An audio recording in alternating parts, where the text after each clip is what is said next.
Welcome to episode 16 of the Boxing Podcast. I'm Garrity McCosker. And I'm Trevor. So what do you want to talk about today, man? We got an open forum. Harold Letterman just passed. That's right, he did. Yeah. He was the guy who, the 10-point must system, essentially. Yeah. Remember the first time you heard of it? Yeah. Was basically explained by Harold. You know. Yeah. I think they. Everybody everybody wants to do an impression of Harold. I think the cool thing about Harold is that obviously when HBO was doing their broadcasting, a lot of times, if you're like me, you can sort of think that it could be biased sometimes. Biased towards the in-house fighter, which is to say that the fighter that HBO was getting behind. Yeah. And I felt like Letterman, I didn't always agree with his opinion, but a lot of times he was in conflict of the popular opinion of the commentators at HBO. And sometimes he was even in conflict of the opinion of his daughter, Julie Letterman, who acts as a judge for some of the boxing bouts. Yeah, so, I never noticed that. I kind of thought that he was a guy who almost influenced the commentators. Probably, I think that he definitely did probably have an influence because maybe... what would they do? They would ask him after 4, after 5, right? Yeah. Something like that? Okay, Jim. Yeah. Yeah. And then let's say... Yeah. After that point, I feel like in the fight, whatever it was, 5, 6 usually, but I feel like he had a little bit of an influence on the guys. Yeah. But I don't know. This wasn't something I was nitpicking back when I was a kid watching HBO boxing. Yeah, I wasn't nitpicking. What Jim Lampley versus Harold Letterman had been thinking of. There was certainly a time with HBO boxing where I felt like I was, like it was Jim Jones, cultish, like they were just feeding Kool-Aid to whoever it was. But that's not different than any other network. ESPN is the same thing. Yeah. The whole ESPN idea is let's take 3 hot stories, let's funnel them into your brain, and then in a few months when there's nothing again, we'll revisit these stories. Even if there's no action on them, we'll just play this same B-roll and we'll go with it. And it's how they were able to fill a 24-hour schedule. Don't you think that even with boxing in particular or other sports, you sort of wish that there was unbiased reporting or unbiased commentating on these shows? It's going to be hard because we have the whole A-side, B-side dynamic. When is it going to be unbiased? When everyone knows who's about to win this fight, you look at the 2 body types and you're like, all right, so, when are we ever going to get to that point? Even with this fight that's coming up this weekend with Wilder and Dominic Breazeale. Yeah, I mean, It's not a chance. Well, you don't think there's a chance for Dominic Breazeale, huh? Not a chance. I don't, So you do? I do think there's a chance, yeah. I don't, listen, I'm not picking Breazeale, but if you're looking at a guy that has pedigree, that did everything that he was supposed to do in order to get a title shot like this, I don't think that you're ever going to see a better version of Dominic Breazeale than when we see him tomorrow.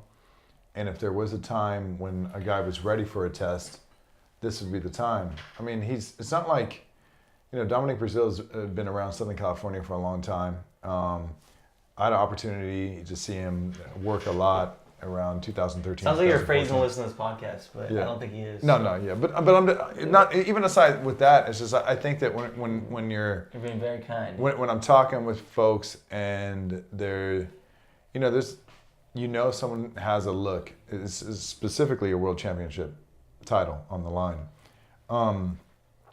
There's certain fighters I don't think that have earned that right to have those fights, but I think that Dominic Breazeale has earned the right to have this fight, and I think it's actually I think it's going to be one of his most dangerous fights that he's had besides Luis Ortiz, and that Dominic Breazeale is not coming to lay down, and that he's going to try to be the best version of himself. I'm not picking Dominic Breazeale. Deontay Wilder's character and his temperament and who he is as a person. I mean, I was having this discussion the other day. Talking about the comments he made about he's going to kill him or something? Well, no, not that. That doesn't bother me. I mean, listen, fights need to get sold. And so and it's also that fighters begin to feel themselves. If Deontay, if I'm helping out Deontay Wilder, either in a training position or management position or just giving him advice or whatever, I'd say, maybe you want to tone it down. But then this other very logical, pragmatic side of me says, but it also sells a fight. And a fight that, for the most part, probably isn't going to be that very interesting to the boxing public. When you hear that Deontay Wilder told... I don't think it does much. He told Dominic Breazeale that he could kill him in the ring. And yeah, I don't really think... I mean, I think those two do have bad blood, but I don't really think it's going to do much to get anyone interested in the fight. Yeah, I don't think Brazil's bringing much of a fight. I disagree with you. I don't think it's going to be... Well, I don't think... No, it's not that I don't think that it's going to be a great fight, but I do think that when we're looking at... I don't think that he's coming knowing that he's just getting this look and he's going to get a payday. This is a very common sentiment that gets expressed in boxing, where you know that guys get opportunities to fight for a lot of money, and you think that they're just sort of there to show up and be the body, and they kind of expect things to go a certain way. I think Dominic Breazeale expects this fight to go a certain way. I think that he's coming to win, and because of that mindset, I'm excited to see the fight. It's also to say with Deontay Wilder, another sort of... I mean, we can't be in his mind, but... Yeah, but I still... Congrats to him if he thinks he's going to win. I just don't see... He's been, any way, shape, or form playing out in his favor. Yeah. The other thing I think to bring up about that's sort of sad about the general public as a whole, so you have somebody like Deontay Wilder who's absolutely just one of the most devastating punchers that we probably have ever seen in history, not just for this time period as a heavyweight champion, and that's still not getting people to come watch him fight. I mean, in some ways, Deontay Wilder is like the real T'Challa. So I hope that he's a superhero. I hope that Black Panther. Yeah, he's the Black Panther. he did. I remember now that I think about it, he came out wearing a Wakanda. Shirt. I think but even thinking about Deontay Wilder is just this incredible athlete. His temperament, his mindset. If anything that you have to respect about Deontay Wilder, not him in his entirety, but the one thing I think that stands out is here's a guy that was losing a fight to Tyson Fury, which is to speak about a temperament, to speak about a mindset that he has, and to look at this guy and say, hey, it might not look like a picture perfect technique and execution of what an expectation of what we believe boxing should look like. But there's no doubt that this guy can fight. And sometimes I think that that's sort of the flaw of boxing, people like us or analysis, that think or that think that boxing should have a specific aesthetic to it, that it should look a certain way. Deontay Wilder could fight his ass off. He's a guy we both like, John Molina. Yeah, He's a guy who sometimes doesn't have the look, but I appreciate seeing him just go balls to walls until the very end and knock somebody out, even though it didn't look particularly clean sometimes. Hammer and Hank Lundy, the Philadelphia fighter, came up the other day. He'd fought. He had a really good fight with Terrence Bud Crawford, and it was good. Not nearly as developed, but it was a good fight, and obviously Crawford won.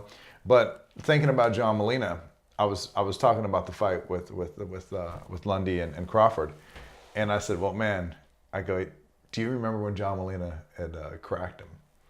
And that just once again talking about John Molina. You asked Hank Lundy this? No. John Molina knocked Hank Lundy out. Yeah. He actually did this week. He shared that clip. Oh, John Molina did. It was flashback. Oh, I didn't know that. Okay. Throwback Thursday. Yeah. And it wasn't just it was enjoyable, John Molina is a real life Rocky. Oh yeah. And I say that because he can, same thing. Remember the Mickey Bay fight? Mickey Bay was like the highly touted TMT prospect that was trained by Floyd Mayweather Sr. Mickey Bay was just more or less boxing the shit out of John Molina, I believe for 11 or 12 rounds, and John Molina catches him in the 11th or 12th and wins the fight by stoppage, knocks him out. Yeah. I can't remember. That's what Keith is watching. Yeah, that's that old school. But yeah, we've lost some of that, unfortunately. Oh yeah, there's some more. But it's good to see that Wilder brings it back, where he is still bringing it to be able to knock him down. And Wilder has sort of been public about, I've heard him say in interviews that he doesn't believe in the sweet science, and you can imagine. I like his honesty. Yeah. So I would laugh if he tells me he's practicing the sweet science. Right, but the thing about it is that he goes, I don't believe in the sweet science, and for a lot of people in boxing, that's really hard for them to digest because, this is sort of like a cliche, the sweet science. But boxing doesn't have to look a particular way for you to be an incredible fighter. I mean, I see this all the time. People have this idea of what they believe boxing should look like. And Deontay Wilder is an incredible fighter. He's an incredible boxer. And he doesn't have any of those things that the textbook sort of style that people want to just confine boxing with. So I wish that looking at Deontay, knowing that, like I said, that he's a real T'Challa, he's a real Black Panther, that there was more excitement around this bout. Because anytime Deontay Wilder's coming to fight, people should probably be tuning in.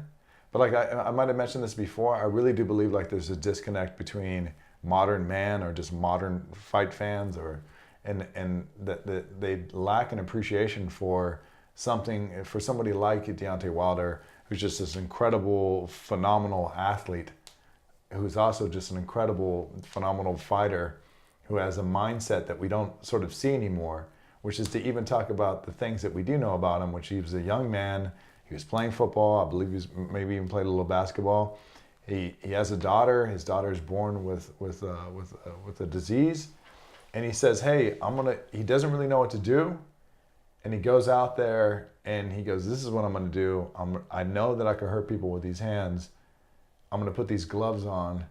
He goes and makes the Olympic team with, I want to say like 10, 15 fights. Yeah, it was nothing. Like something crazy. Yeah, it was nothing. So you talk about, and he gets the farthest from the USA you get the team in that Olympic class. 2008 Beijing, right? Yeah, and same class as Sean Estrada, who was on the podcast, had some memories of training camp with Deontay, which was But fun. You talk about temperament. Talk about a young man and a man now that has something special with him.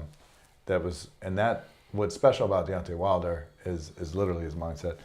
And in that way, even with the prospect of a Tyson Fury a rematch, I've been pretty vocal about this. I expect it to be something like when he rematched Bermain-Stavern. I don't know if he just goes out there and blows Tyson Fury out immediately like he did Bermain, but I think that he definitely goes out there and stops Tyson Fury now. It's just because of his temperament. I, of course, can play devil's advocate where people say, I don't think that Tyson, or I'm sorry, I don't believe that Deontay Wilder is going to make adjustments if he were to fight Tyson Fury again. But it's something about him, man. It's something special. It's something about this Deontay Wilder, and I wish America would get more excited about him. But I feel like we no longer, care who the fastest man on the planet is.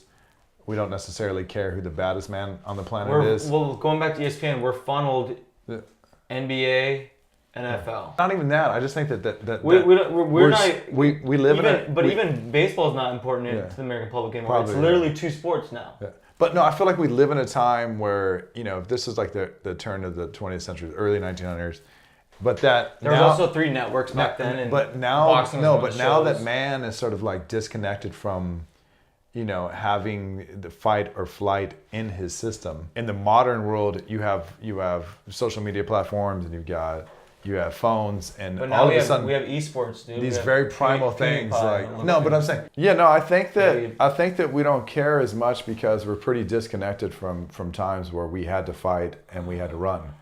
Because in modern times, it's never coming back. Yeah, in modern times, these aren't things. Even if you look at the New World and what the world was just a century ago or a couple centuries ago versus today, or even 50 years ago, that today is a different time. That even young men today that are given things like participation trophies and told that where they've taken dodgeball away. They've basically they've been told that everybody's equal and so forth, and that this real primal instinct that's in us in America. That's the big thing. Listen, I don't question, and if you're in Kazakhstan or Uzbekistan or in Ukraine or Russia, no, they definitely are still in touch with who the baddest man on the planet is, and probably who the fastest man on the planet or in their country is. Yeah, have you ever seen the videos on like live leak of Russians taking their work breaks and the crazy shit they do. Yeah. But Lighting themselves on fire and fucking taking jumps and yeah. playing with darts and like this But crazy shit. but I think that when you're thinking about man and sort of where Western man is, particularly in the United States, we're wondering why Deontay Wilder wasn't as big as Mike Tyson, and we're only talking about 1988 versus 2019, right? A couple decades here. And the one thing that I can wrap my mind around is that because of the conveniences of today's society, whether that be technology or that everything has gotten softer. Which, as a man, I could tell you that it's gotten softer. I mean, you can ride around in a car and not see young boys riding bikes around. You don't see young boys There's skateboarding. also no such thing as viral in Mike Tyson. It was all word of mouth. Yeah. Oh, did you see Tyson? He knocked that guy out in 10 seconds. Oh, what? When's he fighting next? That was the intrigue. Yeah. Well, I mean, I think the knockout videos still have an intrigue to them, obviously. Well, but it's a different. But Deontay Wilder, to me, you're looking at Deontay Wilder, and just being honest about Deontay. Deontay is, he's a really, really good-looking guy. He's really marketable. He's doing something that we haven't seen a fighter do in a long, long time, which is he's just clipping people. I mean. And he's also got the body that one would expect the heavyweight champion of the world should have from back in the day. Like, because for the last 10 years we saw a bunch of fatties. And a bunch of Deontay Wilder's going to look good dressed up in clothes. He's going to look good like when Kobe did the GQ. But let's bring Race again. Is not the face of... I think it more has to do with the fact that boxing, people don't enter the limelight in the mainstream until you're like 30 and 0. And so by the time you get there, you lose one. Because it's all about the undefeated record. But people say... By the time you get there... He's still undefeated too. No, I know, I'm just saying. But by the time you get there, the people who know boxing know about him, but the rest of the world doesn't, because everyone's undefeated on... Like, you go to any pay-per-view, pretty much everyone's undefeated. There's too much A-side protection, is what you're saying. And so there's no reason... So for me, as an outsider, I didn't first hear about I don't Deontay think that until he knocked that dude out. Yeah. Luis Ortiz? No, the one with the dreads. That's what made him go viral. To be fair, that was a very viral clip. Yeah. To be fair about Deontay Wilder's career, I definitely don't look at. I mean, who has he not fought? I mean, besides AJ, but they're not playing ball with him. I'm not saying he's a can or anything like that. I'm just saying So I think in fact he hasn't had. Although Deontay never fought. He is the A side, but Klitschko's, and they were in the same era. But we're talking about they're barely in the same era. Klitschko's. No, they definitely were available. It's not just Klitschko. It's not Vitaly Klitschko's out the game. So it's not the Klitschko's. It's Vladimir. Bro, he's been pro for almost 10 years now. I understand, but if you have a young fighter that's coming up and he's 12-0 or 18-0, there's a time and a place for everything. And you have another fighter whose career is dwindling down. AJ was like what, 17-0 when he fought Vladimir? Yeah, and he got him at the perfect time. He did get him at a good time. That's true. And it's also to say that for resume, if Heyman wanted to do more if Heyman wanted to do more, I think that AJ has had a more difficult looks than Deontay. That's probably not. Deontay has a better resume. Yeah, he does. If Al Heyman wanted to do more to build the career, as far as that would have been one. Had he gotten Wilder that fight at that time, because Americans do remember Vladimir Klitschko. Except Vladimir Klitschko had no real heavyweight stardom presence in the United States of America. You know what it was? It was that HBO overplaying the White Russian thing that they did for a long ass time. He did have. Well, that's how I knew about him. Yeah, HBO would suck on his. Like anytime there'd be a Canelo fight, they'd always advertise for that. Yeah, but but they were boring fights. I'm gonna shoot straight with the Klitschko's. There's a reason the Klitschko's. But they were great. That wasn't my point. Best heavyweights of the generation. That Wilder was fighting cans, that's not my point. What I'm saying they were amazing. They were hard to beat, great fighters. But were they ever exciting? I mean, they too knocked out 49 knockouts out of 54 fights or something. I mean, how do you not get excited? So just because. This is where it confuses. What I'm saying is confuses me. I mean, 49 knockouts out of 54, 55, whatever it is. A 12-0 in UFC is not the same as 12-0 in boxing. Uh-huh. They're not the same thing. So if a fighter goes 12-0 in the UFC, people might pay attention to it more so than a boxer that's if Deontay was 12-0, you're not even paying attention to him until he's already 25-0. It just there's only one platform for them to get the UFC fighter. So it's not even like it's easy to pay attention when that's the only thing you have to pay attention to. Well, I'm just in terms of because people are fighting with losses in the UFC. Yeah, but boxing. I don't think we're talking about Deontay. Why, in my opinion, Deontay should be as popular as milk ads, right? I mean, the guy has everything that you want. He's very marketable. Like I said, he's a handsome guy. He has the type of body that would look good in any European designer clothing. Gosh, he was an Olympian. But he's there now. His daughter. He's there right now. He's not there. I mean, Mark Kriegel did a Showtime special with him not too long ago. I want to say like 2 years ago, where he's in Times Square with him. He's walking around Times Square, and everybody's saying, "Who is that?" He's being followed by cameras, and he's saying, "You don't know who this is?" And everybody's like, "No, who are you? Do you play football? Are you a basketball player?" And but what boxer besides Tyson that's active right now would get that attention? I think that at Times Square, it just depends. Oh, maybe Canelo? Canelo, probably. Yeah. But I'm saying, Floyd Mayweather. Right, if you're being honest, wouldn't for any boxer, even Triple G, and he fought Canelo. But I'm saying with Deontay's not any boxer. I think your argument is losing he's the heavyweight champion of the world. No one knows boxers, which is to say that he's the baddest man on the planet, which has always been what we've said. 100%. And he's clipping and knocking people out. 100%. And but the only person he did knock out was Tyson Fury, right?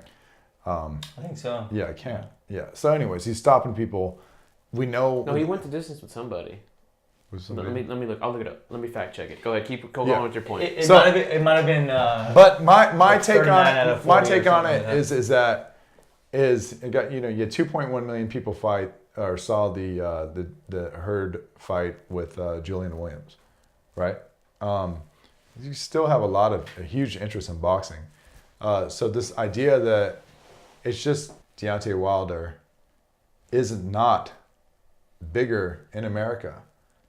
Why people would because people were getting excited about anybody that Tyson was fighting. Bermain Sterveen, he went 12 rounds with the first time, huh? The first time, yeah. Okay. So 2 people he hasn't stopped. And then the second time he made adjustments and he knocked him out. He knocked out Stervern, I think, in the first round. First or second. Like, he folded him, oh, yeah. And that was like an internet meme, brought people's attention because the world stars realm saw holy shit, what knock? That right now, specifically. Oh, and Floyd would get noticed. Floyd, absolutely. Yeah. Oh, yeah. You were saying who was fighting today. Yeah. Ryan Garcia probably would, too. I mean, maybe. Yeah. They would be like, "Who's that? Is that Shawn Mendes?" So they would, they would recognize Conor McGregor over most. Yeah, a lot. I'm sure. So listen, these people's numbers don't lie, right? I mean, if you're looking at their social media presence, but I'm just saying that there was a time where we knew who the fastest man on the planet was, we knew who the heavyweight championship of the world is, and that we're sort of disconnected from these things because they're no longer of importance probably in this new world. How many champions existed when Joe Louis and stuff were fighting? One. Yeah. That has a problem. That's a big thing to do with it. Daniel's right. But right now we have AJ. He has 3 of the belts, right? Is that right? 3 of them. I think so. I can't remember. And we have Deontay has 1 of them. So it's But finally, we're starting. We need to unify. We want but once it unifies, what happens? They start coming up. When someone retires. AJ has a fight, right? Is AJ fighting this weekend too, or next week? Soon. I think it's early June. I'll tell you right now. Which is my gosh, because we're already halfway through May. Yeah, it's like they're both in Brooklyn, which is crazy, right? Yeah. Because AJ was supposed to fight Big Baby Miller in Brooklyn, and then Dominic and Anthony Reeves is gonna fight. Who? Yeah. We'll put on a good fight. You know what? I would like to see Anthony Ruiz versus Dominic Breazeale. But don't you think that would be a much better fight than either one of these two? Both of these fights here, I think, are just a joke that they're considered heavyweight championship fights. I don't think anything of Ruiz. If you got the biggest fight of your career, which seems to be a very common thing, Danny Jacobs did it with Triple G. Danny Jacobs went to Virgil Hunter, Andre Ward's trainer for Triple G. Not that he was exclusively with him. I know that Andre Rosier went with him as well, but they went and got his help. Yeah. Amir Khan for Bud Crawford is with Virgil. I wonder what it's like. Dominic went to Virgil. So So just because Virgil's in the mix doesn't mean they lost all those fights. Right. So I wonder if Virgil is thinking to myself, damn, I don't want these guys coming to me thinking I have all the answers for their big fight. It's like I need more time with you. I mean, with someone like Amir Khan that he had time with, then Virgil got in 6, that Amir Khan had ended up with Joe Goosen, and then he'd gone back. I mean, he's developing. You'd hate to see it, but if that were you and you were in that position, it's also to be in that Virgil position, like, hey, you'd hate to have these guys. You get a knock. Offering you big paydays to come with you, but then they're maybe damaging your brain because the last 5 times I saw Virgil in big fights, he was in the corner of the losing guy. Right. Not his fault because it just was the matchup that he was. I'm sure that when Virgil's looking at, just to be honest, I know that Virgil told Amir Khan not to take the fight with Bud Crawford, that it wasn't a good look. Yeah. So yeah, right. God, that was. But what are you gonna do when you have a fighter like Amir Khan that wants to have a legacy, and has taken a lot of tough fights that probably most people would have shied away from, and then Virgil too. I think that when you get someone like Virgil behind you, he's coming to win. I do believe that you're checking all the boxes, dotting all the I's and crossing all the T's for that matchup, and you're going in there with a great team, and I think is a great addition to the team to have Virgil in your corner. So, in that way, it does make a difference. Whether or not that manifests into something, it's probably pretty far-fetched. But it's also like, man, Virgil. Now that you mention it, Virgil's getting all the Hail Mary passes, right? Yeah. So what, Trevor? I was wondering, we're talking about Deontay Wilder, and you're kind of stunned by the fact that, he can walk through Times Square and still isn't recognized. Facial recognition when he walks by. What would it take for a Deontay Wilder, who is the baddest man on the planet? What would it take for him to be American famous? I think if you were his PR team, what does it take to make known by everyone that Daniel knows? It's a couple different things guys that aren't in our circle but are in So Anthony Joshua is doing something different than what Deontay does, which Anthony Joshua has a lot of non-endemic sponsors to the AJ Boxing brand. I know that but I think I think UK is more in touch with boxing right now. Yeah. So I think sports fans like boxing, whereas here sports fans aren't necessarily on boxing. Just to try to paint the picture here, you got AJ, who I know that has deals with people that have nothing to do with boxing. AJ's also he's more of a movie star look. He's a very marketable guy. But this is the thing about AJ and Deontay. They're both incredibly gifted athletes. They both have, incredible physiques. They're both, good-looking guys. They're both going to look good dressed up. They're both articulate. They're well-spoken. They've got something that a lot of fighters don't have, which is they both have an incredible amount of charisma. And so when there's, especially that Deontay, sometimes with Deontay's charisma, I don't think, Deontay makes people like him. They makes people like him because here's a guy that's from Alabama, and you can almost feel like love is coming out of his voice, and it's hard. So, but back to what you asked me. I think that when knowing Anthony Joshua was doing fairly well, not just in the ring financially, but he's doing fairly well outside the ring financially. If I could talk to Deontay Wilder, I said, I probably need to get a team together that's pitching you to companies to get you in front of faces. So whether that's like an ad with, the new Canon camera that's coming out that's saying that you want this piece of technology because this piece of technology is so fast that if you're not ready to take a photo, you might lose that second where Deontay Wilder knocks, his opponent out. Even if it was an ad that says, hey, all of the photographers that are working that shoot Deontay use Canon products because he's so quick.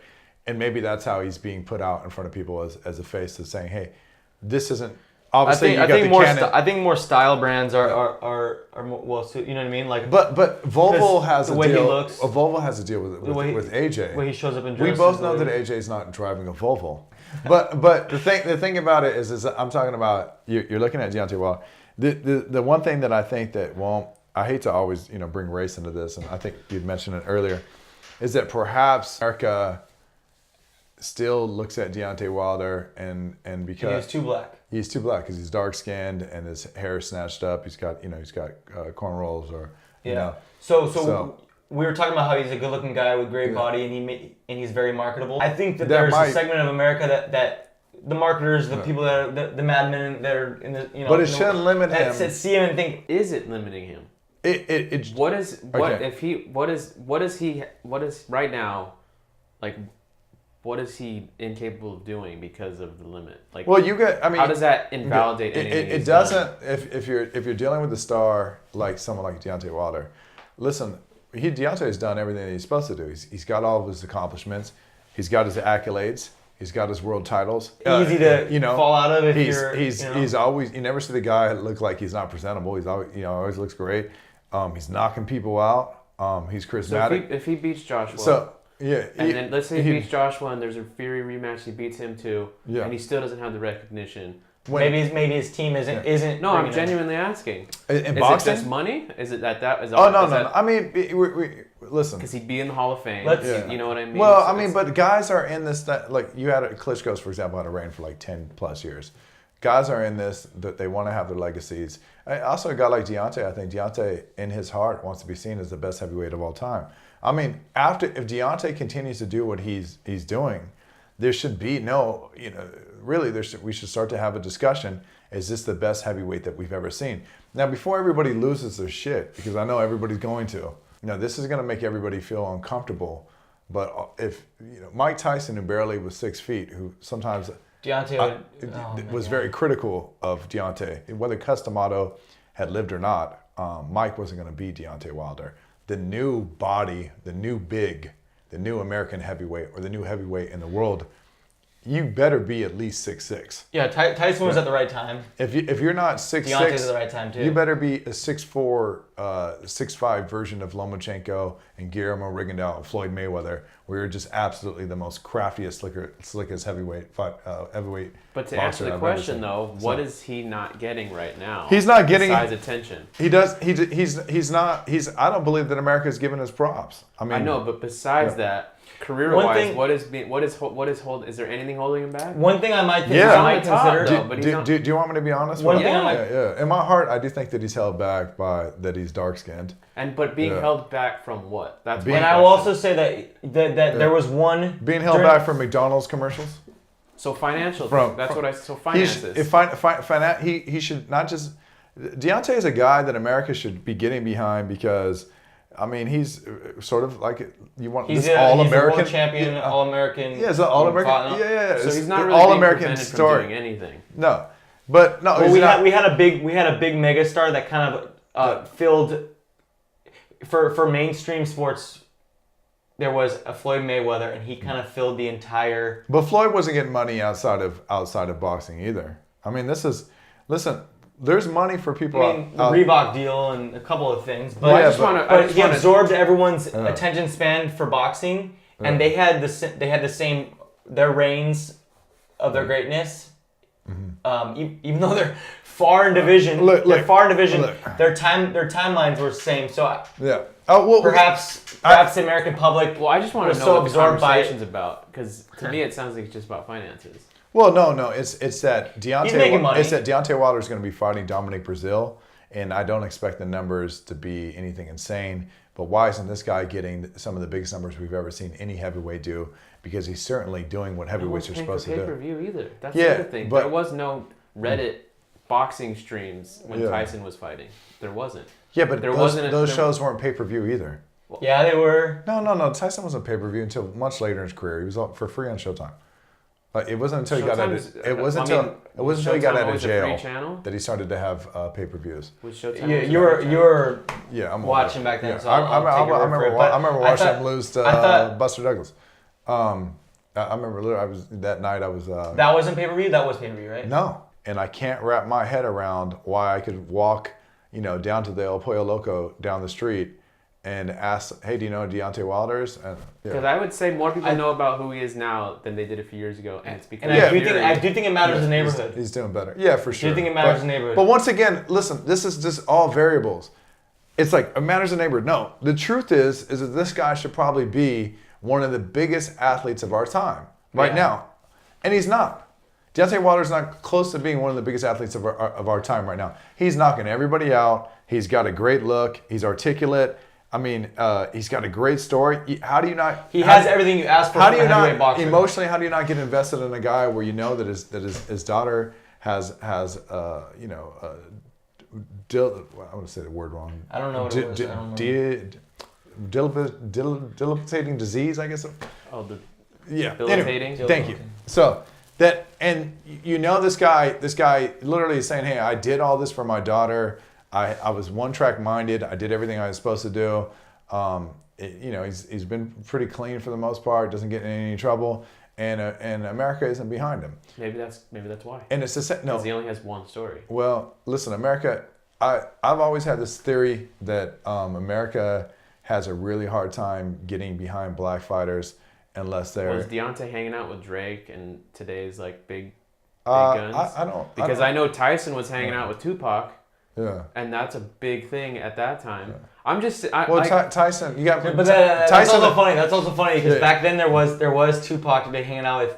Now there's like Drake's the big guy to be hanging out with. Yeah, but who isn't quite the alpha. You guys got. In my opinion, I don't think like he would hang out with fighters. But you guys have like Mike Tyson in '88. There is no Pac. Mike Tyson starts hanging out with Pac after he's been incarcerated.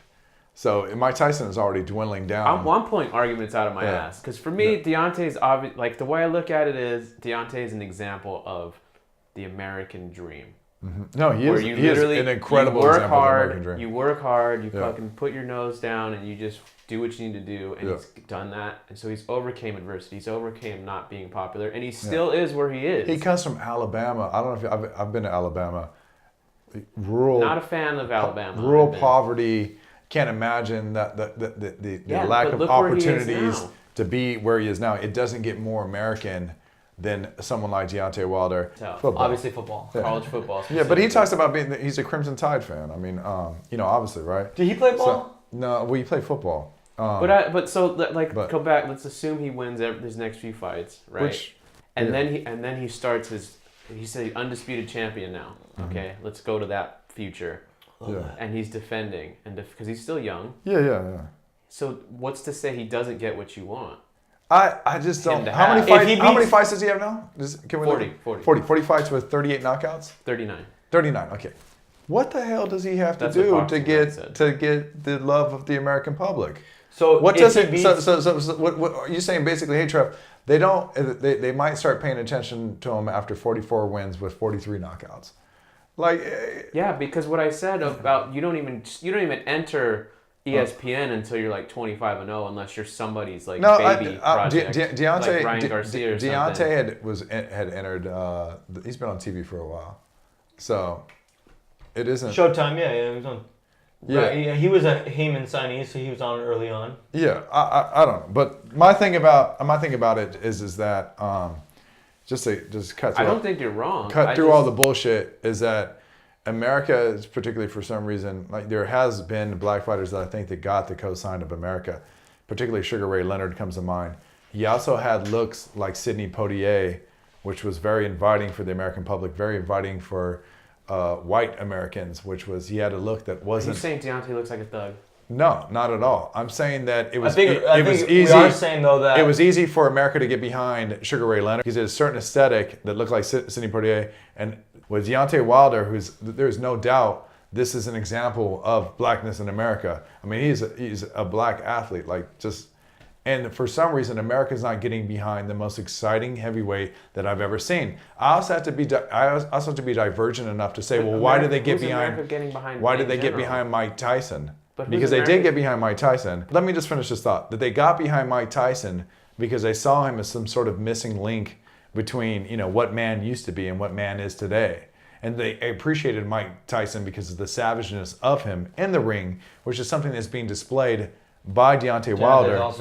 But he did it differently because he also didn't just do it with savage acts in the ring of violence and stopping men. He also was doing it with a character that he brought to the ring where people just couldn't, they looked at him, this guy is from where? Why Deontay Wilder isn't as big as apple pie. Who is though? I mean, there's. I guess Floyd Mayweather was the last one. No, Floyd Mayweather wasn't. Floyd Mayweather didn't get the consent either. People, that's people showed up to watch Floyd Mayweather lose a fight. That's still right. That's still money. Majority of people, you watch Floyd Mayweather during his career, a guy that went to the 1996 Atlanta Games, a guy that fights for the medal. A guy that gets robbed for a medal but still gets a bronze medal, right? An Olympian, fights for free for USA Boxing, fights other countries. And then I want you to think about how many times in America, in Las Vegas, 5 hours away from where we're sitting right now, that in the stands, Americans go to watch a former Olympian lose to another person that's an immigrant from another country. And I also want to ask you, when do you see American flags ever behind black fighters? Even if they're Olympians. But you're making it about race. And I'm asking what fighter right now, or since Tyson, what fighter had that American backing? Would you say Roy Jones didn't have the American backing. Okay, so but who? It's they white, black, brown, because whatever. Who? Because in my gut, Oscar De La Hoya.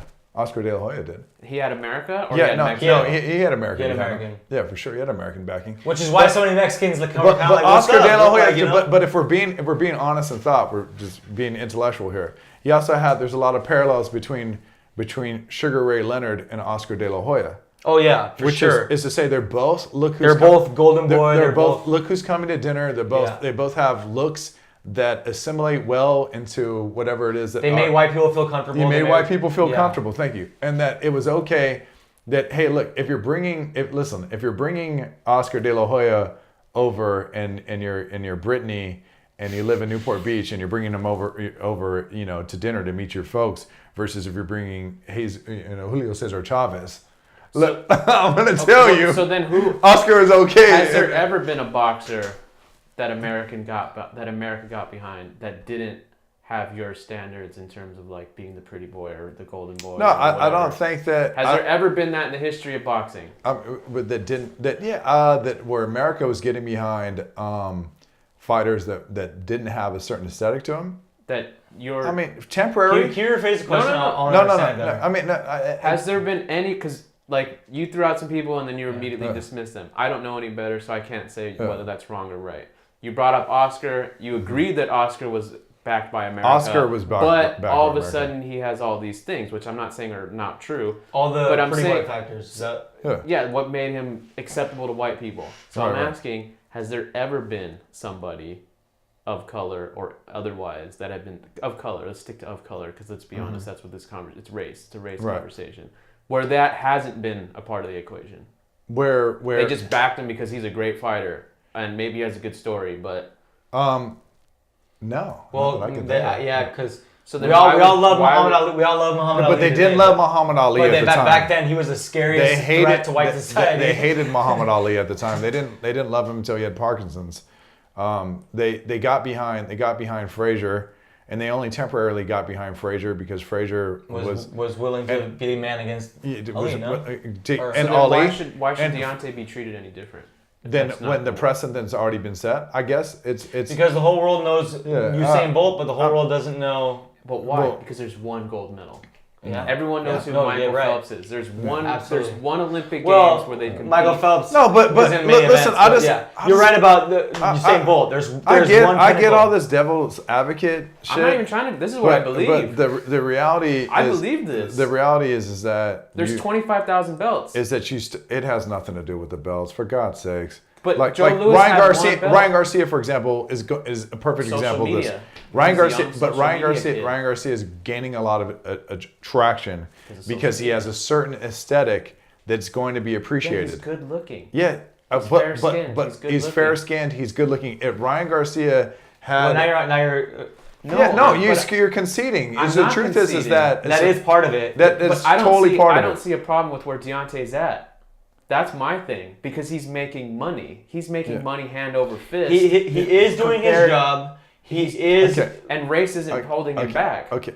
For his popularity, I think it is. Race is holding him back. But what is there to be held back? Because America, Tyson Fury has the same amount of followers as he does on Instagram. That's the marker of. But the UK is how. The UK is how big? Well, Anthony Joshua's 8.8, so big enough. Okay, so New York City basically and London share the same amount of population as more or less of each other. So the UK is not. Besides that, the UK is not that big of a place. How many boxers making $20 million a fight? I don't. Handful. Sure. He's one of them. Okay. And when we're looking, hell yeah, okay, that's great. I'm glad he is. That's great. He's but people. the $20 million number is a big number to you. But the $20 million number, if I'm looking at being involved in boxing and wanting athletes to be paid what they're worth, you should give when me I'm looking Canelo numbers. When I'm looking at other athletes, Canelo's another example. Canelo makes his money in Mexico in non-endemic ways, which is to say he makes a lot of money outside of the ring because he has a certain aesthetic, right? And just to be honest, and just to be honest about this too, Canelo's aesthetic once again gets appreciated more in Latin America, probably because in some very dark-seated way, because of the mind of imperialism and because our perceptions of race. That's why, and the fact is they put more precedence on Canelo because he's light-skinned, because he has red hair, because he's a good-looking kid. Straight up in Mexico, they're comfortable with giving the nickname Canelo. Yeah, it's the same thing about it's giving him the cinnamon. We're talking about imperialism. We're looking at imperialism, and you're saying, hey, look, it just doesn't play out in the Western world here. It's playing out in Latin America. You look at everybody. What do you want Deontay to have? No, you're looking at every. That's what matters to me because I would honestly think he has the success. Wants him to be on. No, I would think that Deontay. Tonight Show. Yeah, I think he's been on the Tonight Show. Maybe, but I'm not sure. Has Deontay Wilder been on the Tonight Show? I will look. Let me just change this memory card. You got this still going. Yeah. I'm not quite sure if Deontay Wilder. I just want to know what he's not getting in your eyes. Deontay Wilder. Like the attention. Okay, but what is the attention? Deontay Wilder is the most exciting athlete that we have out in America today. And I think people are just starting to see that though. Oh man! You're at in 40 fights. You're in. At 40 fights, they're just starting to see it. Yes, because he's been clipping people for years now. But you're in it though. That's the difference. That might be more, but it might be more a symptom of boxing's problem, with its exposure, with its. Listen, man, I just gotta be honest in this. The reason why Floyd, I do know racism. The reason why Floyd Mayweather made as much money as Floyd Mayweather made, is because, and Adrian Broner comes to mind, is not because they didn't. They didn't support Floyd Mayweather. Right? This is a guy that used to fall to his knees and cry after every fight and thank God and show vulnerability and show humility and they didn't support him until he started running his mouth. Hugged Larry Merchant and said thank you and thank you Mr. Hernandez, Genaro Hernandez, when he wins the world titles for giving me this shot, and is out there doing everything you're supposed to do. And as Pretty Boy Floyd, he doesn't make a lot of money. Yeah. Also an Olympian, doesn't make a lot of money. He becomes Money Mayweather. He essentially becomes what America, loves to hate, right? Mm-hmm. And all of a sudden, it pays off dividends for him. Right. There's no way that, because somewhere during Floyd Mayweather's career, he comes to the realization that America will not get behind him like they did the Golden Boy, because in fact, that Floyd's probably facial features or physical features were probably Oscar fighting at that time. Yeah, they were fighting at the same time, but were perhaps too black. Or well, also Top Rank had been paying more attention to Oscar at that point. It was like my time to leave. Listen, no. I get it. The same thing as you. I don't know. I get. You're deviating. I totally get it, but it isn't just necessarily that. It's also that you got a guy that is an absolute superstar. Everyone knew that Floyd Mayweather was on the pound for pound list way before he ever got big. Yeah. Everyone says this is one of the most skilled fighters they've ever seen. He's getting signed off by everyone saying, man, he's going to be the greatest of his generation.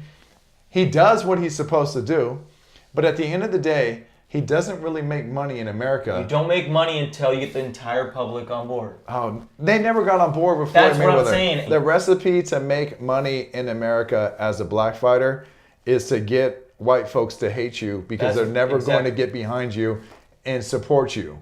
Never. That's not going to happen. I haven't seen him do it for anybody since Ray Leonard. Deontay's doing it right now, though. He's making money. Money? Okay. He's not making but no one's making Floyd money, though. No one's making Floyd money. This is kind of like really crazy to me. Just because Deontay Wilder is making money, The truth is that if Deontay Wilder is having moments like Adrian Broner, he's making a lot more money. And in fact, Adrian Broner made the money that he continues to make. But that's the because sacrifice by not acting that way, though. Adrian Broner is smart enough to know that if I act a certain way, if I'm out there pushing this, whether this be Broner or not, that this translates over into money. So at the end of a fight where he goes, I forget what he said, but more or less, you guys are going to show up to see me fight anyways, win, lose, or draw. Because it's because of what? Because America wants to hate that. It's just, and so you got a guy like Deontay Wilder who has a great American story, who's from the South, who's from an area that he made money for his daughter, and he's doing that now. I think everything with you is money. It's not. There's Deontay Wilder. There's recognition. But I'm asking you what he's not getting. Deontay Wilder is worth more than what he's getting now. He should be having more. But I think his day will come if he has the opportunity to fight. I hope so. If he fights Anthony Joshua and he beats him, they sold themselves to the devil. The Broner, Floyd Mayweather. How? But would you becoming what you don't want them to become because you feel like that they don't need to do that to make money? Okay, so we'll take Andre Ward's career, and we're going to think about a guy that was everything that everyone should have loved. The last gold medalist, the last men's gold medalist, right? 2000 Olympics? Yep.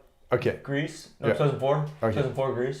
So last Olympian, gold, doesn't Christian, family man, his father was Irish, his father's a white man, mixed, articulate, well-spoken, always smiling, calls himself the son of God, very which is kind of weird though. But very I mean, if you think it's arrogant, whatever, but very transparent about his faith in a country that puts a big emphasis on faith, on Christianity. Now, we're looking, if I don't know the numbers, but we're looking at the amount of money that Adrian Broner made without nearly the accomplishments of Andre Ward, and the amount of money that Andre Ward made by being the good guy. Andre Ward's a shit, and I love him. But let me ask you one question. It's not that he's a shit. Andre Ward wouldn't have made that money. Would have made more money. What was his record when he retired? Undefeated. No, I know, but how many fights? It was at 28 or 32. I can't remember. Fairly low for that career length. That's what hurt Andre Ward. Andre I Ward. wish Andre Ward. So tell me who did Andre Ward not beat during his career? He beat everyone he needed to beat. Okay, so how did this hurt his career? No, if you're telling me that the man fell short of frequency of availability. So who was he? So I'm just going to read you what he earned. So frequency. We know the numbers. Andre Ward earned $11.5 million for his 2 fights against Kovalev. He got $2.1 million for the ticket sales for the Kovalev fight as well. And then prior to the Kovalev fight, which is actually basically it looks like most of his money came from that fight.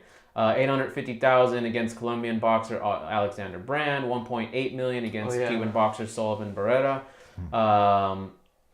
Let's see. I remember he got a lot of money to fight. $1.3 million to fight Chad Dotson.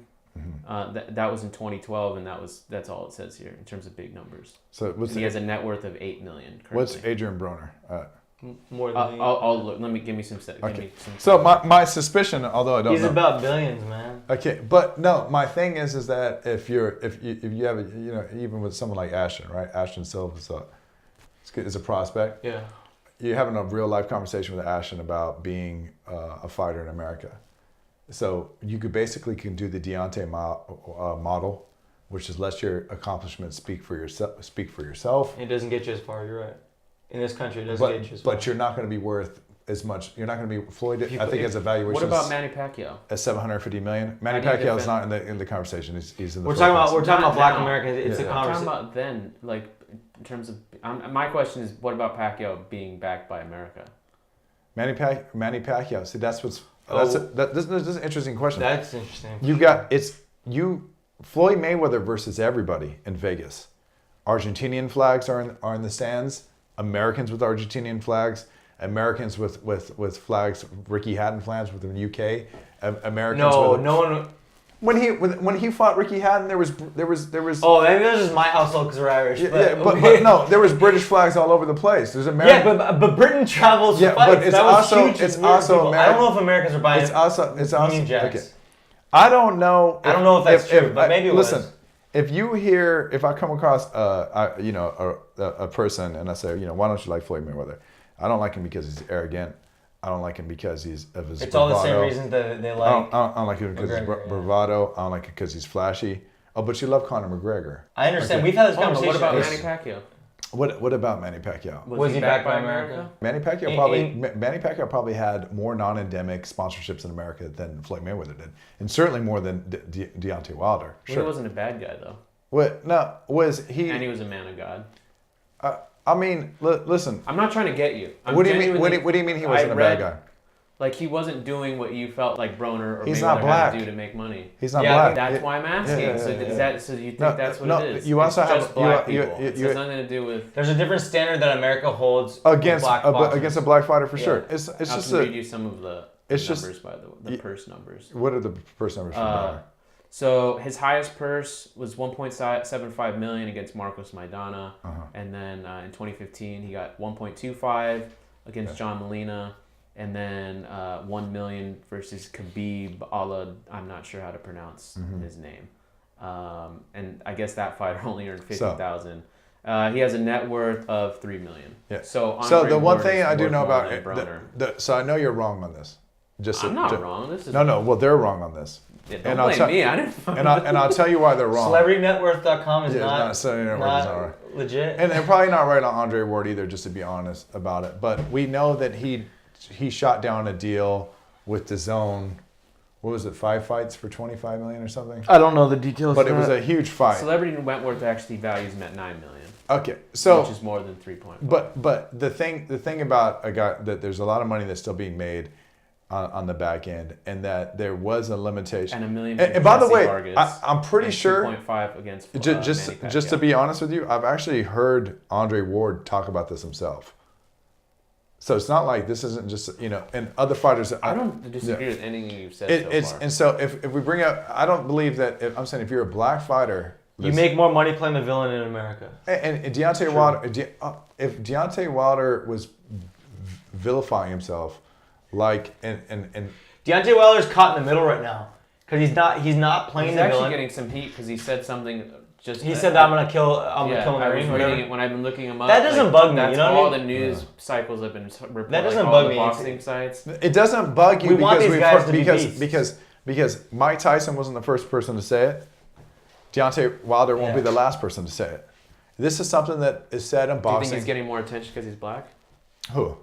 Deontay. Because he said that, so now all of a sudden, the media that's not giving him attention is giving him attention. I mean, listen. Oh, it's scarier when he says it than if if an Oscar would have said it or something. Well, I'm just trying to see how far this. Ryan Garcia said it wouldn't have scared anybody. I'm asking to find out how far the race thing goes. Race goes very far in America with black fighters. So then they probably are reporting it more so. Well, I mean, they're both black, but I mean, Dominic Breazeale is black.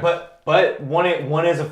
For what America wants, I forgot the term you used. Was that a movie reference you made? You don't know who Sidney Poitier is? Look who's coming. No, yeah. Wow. I don't know. I'm sorry, but how do you not know? He's like one of the most famous black actors. He's Denzel before Denzel. Yeah. Okay, I'm sorry. I don't know. Yeah. I didn't grow up on movies. I've watched very. In the Heat of the Night. Movies. That's you a were good just movie. Watching Sound of Music. Yeah. I watched Sound of Music and Rudy. That's all I had. Right. We had 2 VHS. Okay. All right. Go ahead.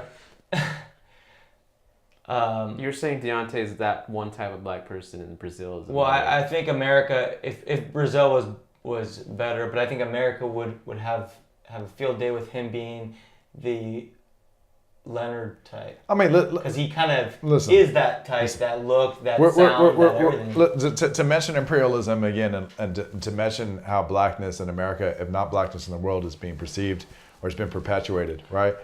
You're looking at 2 physical specimens. AJ, Anthony Joshua. You're looking at Deontay Wilder. Good. I thought you were going to say Brazil. They're both incredibly, they're handsome men. They're physically fit. They're everything that you expect a heavyweight champion would be. The truth is that Anthony Joshua, in my gut, if we're switching places here, and Anthony Joshua was in America, he'd be way bigger. he'd be. Thank you. Yeah. He'd be. True. He'd There's be there's something because to, he's there's because something to the because scale because of because blackness. because he's lighter skinned. He's lighter skinned. He's really good looking. His handsomeness is like it's although he's Nigerian parents, so handsomeness is going to be gobbled up. I don't disagree with anything. Because okay. The only, in my opinion, in terms of dark folk in America, not even Americans, but just who are participating in the American system, rappers and baseball players and basketball players.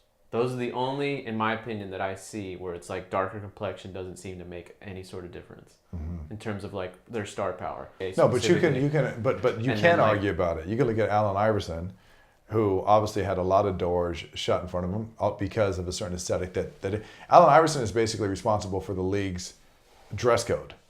You can also talk. You can also the sideways hat. You can look at the NBA and you can think about the absurdity that they enforce a dress code on the way that people show up to games, and that it's just that it was specifically written because they thought that they were losing viewerships based on this idea that people were just that they were like they had to. And the NFL. Sorry. They had it. No, we'll get to I was wondering why you didn't mention it. I guess I forgot about that. They had a disdain for at that particular time. There was the fights that had broken out with like in the stands. I can't remember who it was, but Ron Artest. Yeah, they had a disdain for what they saw with thug basketball players, and somehow if they enforced it, but that's speaking on race in America and things have changed now though. Shit! They don't let in the NFL doesn't let. I'm talking about NBA. Okay. Fuck the NFL. But it hasn't changed. It hasn't changed. The NFL doesn't let fighters celebrate, football players celebrate in the end zone. Dance. Yeah, I know. The NFL's stupid. So what? No, but why? Because the NFL's dumb as no, shit. Not that they're dumb. No, what at the root? Why don't they want people dancing in the end zone? I have no idea. They don't want. I have an idea. You have no idea. They don't want to celebrate your blackness? You don't know. They don't want black football players dancing in the end zone because it makes white America feel comfortable. Why the hell would I grew up on watching? It's like Elvis is shaking his hips, but in 2019, I grew up watching the Chicago Bears and the refrigerator, whatever. It's and like the dance. No, but the fans miss it. The fans want it. Of course, but fans miss it. They want it back. No, some fans miss it. I think a lot of them do. But a lot of I know what you're saying. I agree. It's like me getting mad at Floyd for sucker punching. It wasn't a sucker punch. Which wasn't a sucker punch at all. And then you explained that to me last week. But that's what gave me the impression of what you said. If you were to like, but when he fought Canelo, that went away. But that's what you're getting at, where it's like this showboatiness. You don't want some. Why do black athletes have to showboat all the time? That's what it is. For example, America has a problem That's a good point. America has a problem with basketball players fighting in the stands, which is I could see why they're gonna have a problem with that. But America's okay with a bunch of guys from Canada and Russia and the United States on skates beating the shit out of each other for nonstop. Yeah, but no one's watching hockey. That. Let's be real. I mean, dude. I can't. Deontay Wilder's bigger than the NHL. You're passing the red herring all the time. The truth is America's okay with a bunch of white hockey players fighting each other all the time, and they're okay. They lost their shit over an NBA game that ultimately led to everyone having a dress code. One caveat is that it happened in the stands, but you're right that they fought in the stands before. It spilled over there. They can't get over the glass. They can't get over the glass. I'm pretty sure that they made it in the penalty but you box. Are right. Over you into are, that. You are right. America gives the white boys who are fighting a pass. It's very obvious. You get 5 minutes for fighting. It's not a huge deal. 5 minutes. You don't get. Nobody's going to a hockey game. But there's no black athletes playing hockey. And guess There's a lot of racism in hockey. That's been a problem. It's because that's what in great. I don't like hockey either. I mean, listen. You imperialism was a motherfucker. That's a quote, right? And so you're looking at how this is bled out into the fabric of society, the Western world, and not just the United States, abroad. What do you do to change it? When you're looking at, when we know banana peels are thrown at soccer players. But what do you do to change it? In Europe. This is a common thing. We know that they also blow up soccer fields and kill each other.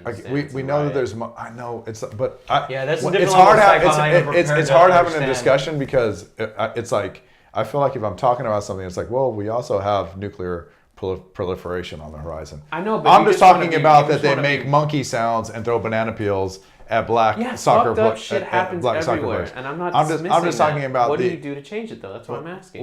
Well, do you embolden the youth to having what do you do to having change an honest, awkward conversation. If you run across this podcast and it feels awkward and you have a disposition against it and you have an adverse feeling in your gut and you just are completely repulsed by it, listen to the next episode, listen to prior episodes. No, you should probably ask yourself, like, listen, there's an implicit bias. Many things are racially reflexive that are ingrained into us that are sort of reflective of society, whether that... Absolutely. Okay. And in order to change these things, we got to look at, running a full circle with Deontay. And obviously it isn't just about money, but looking at Deontay and wondering why Deontay isn't a bigger star than what Deontay is, and having an honest conversation. And race does factor. It does factor in America. It always has in boxing, especially. The darkness of his skin, the fact that, like I said, do you impose regulations? Do you limit? No, I mean, I don't limit. But I wish people were better. It's 2019, and we're not. I mean, I wish it's also that people need to stop. The arguments that I hear from you are very common arguments that I hear from people, which is it's basically if I say one thing, it's to say something the extreme version of it. When no, what we're trying to have a dialogue or a discussion on is the one thing. You're saying, well, what about? I know that. But we're taking certain things for like I know that we're assuming that this is what America believes. We're assuming this but we haven't asked. We haven't polled. We don't really know. Okay. We assume that they want to support fighters. And I'll get into that. So if we're being social scientists and we're looking for quantitative and qualitative data, and this is what we do. Let's just say we're sociologists, and you and I go out there and we're trying to sync the qualitative data. The reason why it doesn't work is specifically with an implicit bias is at that moment when I come to you, there would have to be a moment where you've had my sample that I'm out there surveying would have to have a moment of transparency where they were self-reflective, that they knew exactly why they were doing what they're doing. That's like it, and it's these things that are very innate to our environment, not just to who we are as people in the Western world, but as Americans.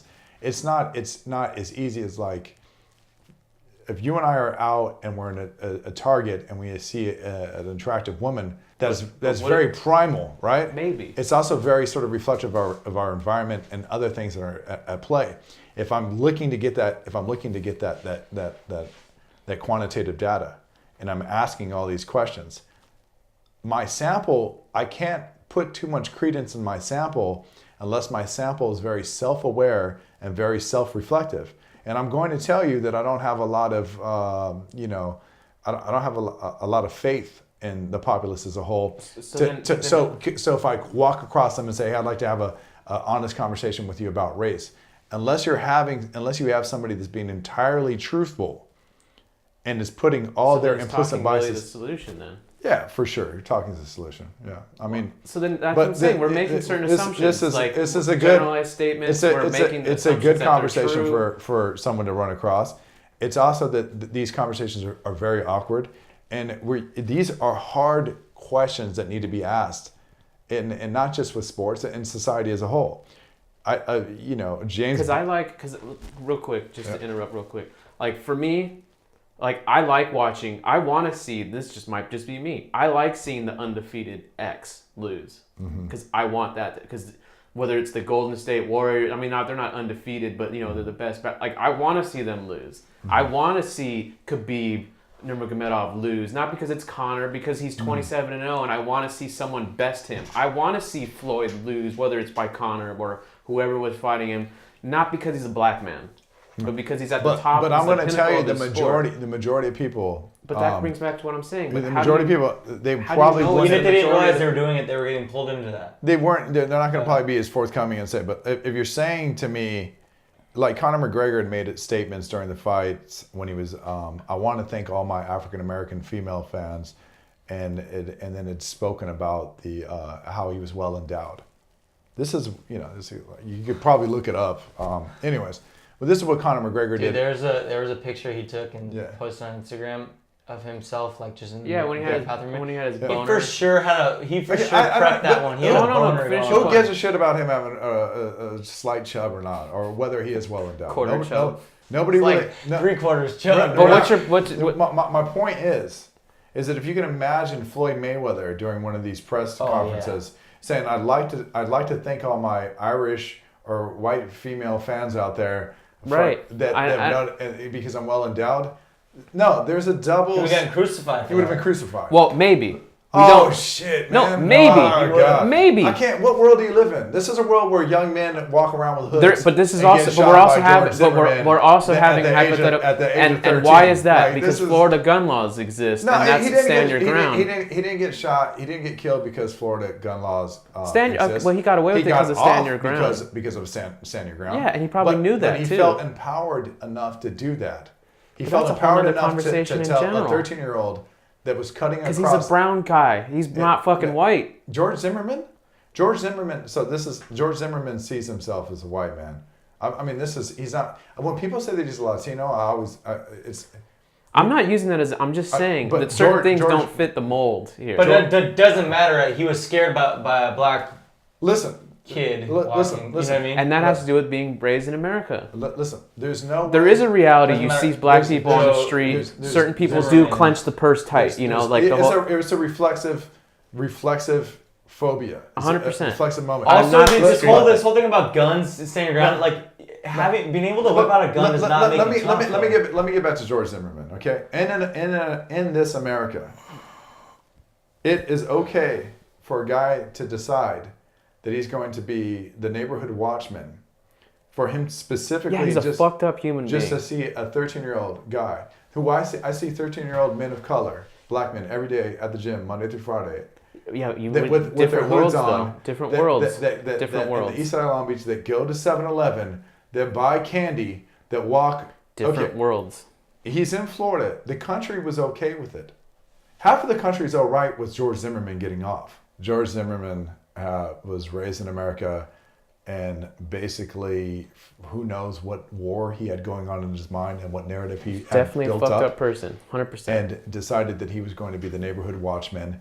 He saw some young boy who was 13 with his hood on. I imagine, like all 13-year-old boys, including myself, when he said something to him, he probably gave him a fuck you look. I don't know how you were at 13. But I certainly was that guy at 13. If some man would have told me to get off his grass, I would have looked at him like, shut up, I'll beat your ass. So the difference is that George Zimmerman has a gun and he shoots him. He kills him. He only gets away with it. I don't believe for a second that you have some. He's 13. I don't believe in this idea of the super predator. Although I know that this narrative of the super predator exists in America, which is this idea of the 13-year-old or the 12-year-old that's been raised in such a cruel environment that they don't care about anyone, that you can fall victim to them at any given time. There was only one person that was there to victimize somebody. That was George Zimmerman. He saw the opportunity, man. He's like, this is what I've been training for, baby. And, you know what I mean? And whether or not, he proactively put himself in a situation, whether or not as a young man. I personally believe he got his fucking ass whooped. Well, like that's what I believe. Because I think he did run across a motherfucker like you said. But I'm not a motherfucker. I'm just a 13-year-old boy. Yeah, but someone who says, I'm going to kick your ass is a motherfucker. I don't know what... That's how I believe. That's what my belief is. Because at 13, I wasn't trying to start fights with anybody. And if anyone tried to start fights with me, I was not that guy to say, let's go. But you might have just been wired differently. And I'm passive. 100% that's okay. passive. And that's okay for you. At 13, if someone would have said something to me, which, I would. You could say that to me now at 27. I'm still not going to say that. Another problem. I think there's another problem that we have two speeds. We have passive or I protect with the gun. We've lost the part of like you talk about. Modern man has no fight or flight anymore. We've lost that element, and stepping up to defend yourself goes immediately to gun is a huge problem. George Zimmerman didn't look like George Zimmerman, or countless other examples of things that we see happen all the time in the last couple of years. If not in the last couple of years, that's really, I'm sorry for that. Since America. Forever. Since America. It wasn't a news story. Nope.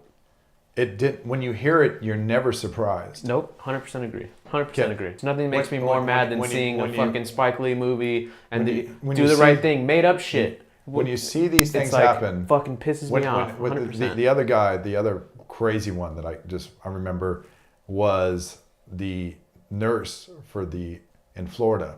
Oh, the for one the who autistic patient. Yeah, I know what you're talking about. Yeah. That's laying down, and he's telling the officers because the autistic patient isn't complying. Because he's fucking autistic. He's autistic. He's sitting down on his butt, playing with a toy truck, if I remember correctly. And he's saying, please don't shoot him. Please don't shoot him. It's a toy truck. And the officer shoots. And who does the officer shoot? He shoots the black nurse on his back with his hands raised above his head, who's telling him not to shoot. Yeah, it's fucked up. His responsibility. And the way I look at that, and when they ask the officer, why did you shoot? Things like that. Do you know what he change, said? Though. I don't know. Things like that. So because it was probably reflexive, it's probably built on some sort of implicit bias 100%. that's been built on in America. This implicit bias, whether it at its worst case, you're right. At its worst case, takes lives every day in America. We've got someone like Sandra Bland, right? No idea what happened in Texas. Some woman is moving to Texas to Is get that the weed person? Traffic stop one? The woman's moving. See, the fact that I'm like, is that the this? Is that the that? She's moving to Texas to get a job. Excited. I can't remember where she left. She gets pulled over for not using a turning signal. Oh, okay, we're talking about different ones. And we have no idea, besides what we've been told, which is that 2 days later it's been reported that she commits suicide. Okay, it's fucked up. But it also leads to change, I believe. Fortunate side effect of change. I think for many, many years, black folks or people of color kept thinking like, man, I only wish I could have this on videotape, because I probably felt like white America and white folks didn't believe them. And unfortunately, so many had to fucking go through what they did to get to body cameras. So listen to me though. I believe that they were like, I really wish I could prove this. So I feel like America doesn't really know what's happening. America's not really in touch with what the everyday reality of what it is to be black in America or to be a person of color, right? That's why Boys in the Hood was such a big deal when it came out. But I'm telling you this. There's technology comes along its infancy with someone like Rodney King. Although, from a pragmatic, logical point of view, high-speed car chase, I understand makes sense. That's a big no-no. But pragmatically and logically, you're not supposed to have a bunch of grown men then beat you up out of a billy club to the point that they did Rodney. We shouldn't live in a society like that.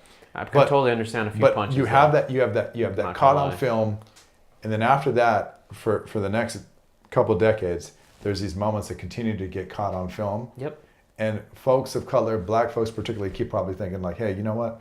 This is going to get better because now we can sort of prove to America this is what we've been talking about the whole time.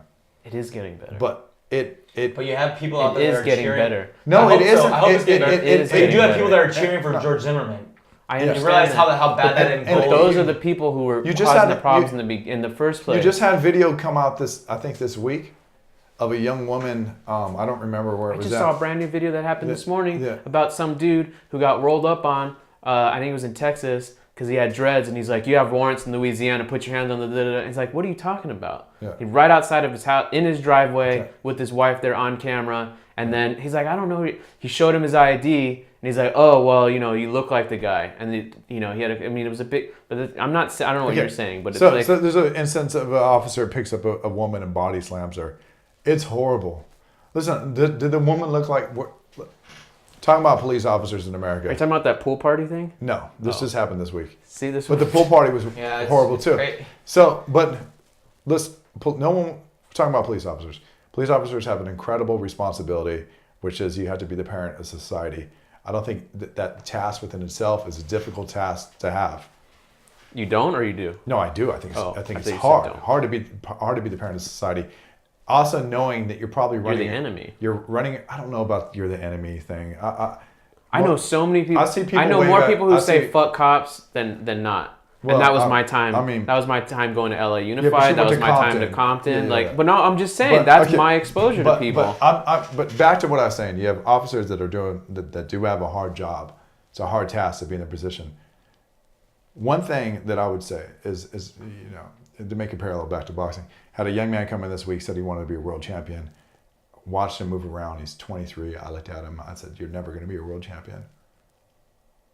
He's never going to be a world champion. He just doesn't have it, right?" I said, "Have you thought about studies? Have you thought about school? You can take a couple amateur fights, but you're never going to do anything in boxing. It's too late. There's nothing special about you. I wouldn't want to waste your time, and I wouldn't want to waste my time." How does this relate to this conversation? I don't know, because I think that's a fucked up thing to say to somebody, to be honest with you. We're talking about this idea of being the parent of society and really what being a police officer is. Perhaps we should be looking at who we put in these positions of power and who we give this responsibility to. Because obviously, I'm not saying that it's entirely broken, because if it was, we'd probably see more and more stories. It'd be India. India if it was broken. But there's a lot of officers that are put in positions of power that are abusing that power. Oh yeah, and absolutely. then there's also a system. That's every power system. Power. There's every there's system also of power. A system that is looking after them, that thin blue line, or that blue line that they talk about, that does not take those people to task, that makes justifications for. They're all let off too easy. It's a brotherhood. It's the fraternity. When you're looking at, you take it. I think a Terrence Crutchard, or it's the other guy that came out of his got out of his car with his hands up. The wife was an officer. I don't remember where it happened, and the husband was a helicopter pilot. They're both police officers. He had radioed down to her, more or less, be careful, honey. He looks like a real bad hombre, and shoots him, just kills him with his hands up, right? You look at what happened with. He was a cop, off-duty cop. No. He wasn't off-duty cop. Oh. He was just a traffic stop on the freeway, I believe, or a highway. But the cop in the police. The officer on the ground is married to is a female, is married to the officer in the air, who was a helicopter pilot. Okay. You look at this other what happened with, I can't, it's sad that I don't remember these young guys' names, but there's just too many to keep Velasco Springs, Texas is the young man that was killed out there, and is leaving a house party and feels like he hears gunshots, and the officers are there, speeds away, and officers think that the car's coming in reverse, lights up the car, kills a kid that's on the honor roll. I looked at the young man's photo. His polo shirt is buttoned to the top. I mean, it doesn't get more square. I mean, football player, life taken because he's black. Because the officer just saw black men in a car, young black men. So if we're gonna, I thought that the bullets must be coming from that. There was no bullets. It was kids had knocked down some trash cans or something. But he had sped away. Yeah. The kid was in fear and sped away. And if there's so many of these stories, so if I'm led to believe that race isn't a factor with Deontay, or race isn't this thing that we think it is in America, I'm not. I didn't say that. That's one of my argument. But we're just to wrap the conversation. It absolutely is. It absolutely is. It is. I'm just saying. My whole argument was that him doing what he needs to do, putting in the work, has led him to where he is now. Mm-hmm. And race has not held him back from, climbing that ladder to get to the top, to face a Joshua who's, you would say, would be bigger in America or whatever. He's there. Not just that. There's no one who can question his ability. Because I know that we're visiting these what ifs, right? So and I know that you're sort of divergent in thought naturally and speculative. And so what if for a moment we could pretend that Deontay Wilder was white in accomplishing what he's accomplishing? Would be impressive as shit, wouldn't it? Because there's no big white fighters. That's the whole. We made jokes about that. Yeah, but do you think that he would be bigger? I have no idea. I have no idea because I can't even tell you. To me, it's like a no-brainer. I don't know any white fighters. Next question, right? I'm not a boxer though. I'm not in the boxing world. When I make my comeback, if I had an ounce of that, it's going to be like. Right. I don't know. I couldn't even name you 5 white boxing fighters. Yeah. Well, that's also your fault though. But, you know what I mean? But no, but I'm saying all the money makers that we've been talking about here are not white. Yeah. None of them have been white. They might be pleasing to white people. Ryan Garcia.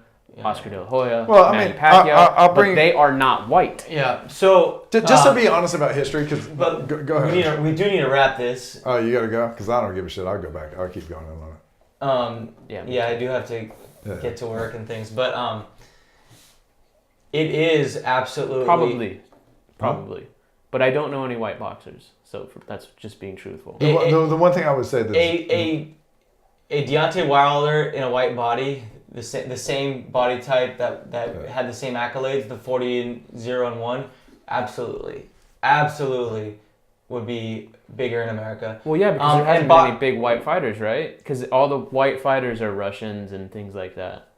Well, yeah, but no, I'm. There's the old adage of the great white hope. You've heard the old adage of the great white hope. So what is your question? What are you saying? No, I'm saying it probably because there aren't any big white fighters at all. Yeah, fighting. And if one climbed the ranks, yeah, I would probably say so. Yeah. All right. Because, I mean, You don't have to say that because, but. No, I do have to say the because I'm not going to say you're white, you automatically get successful. Because you have to still put in that body of work.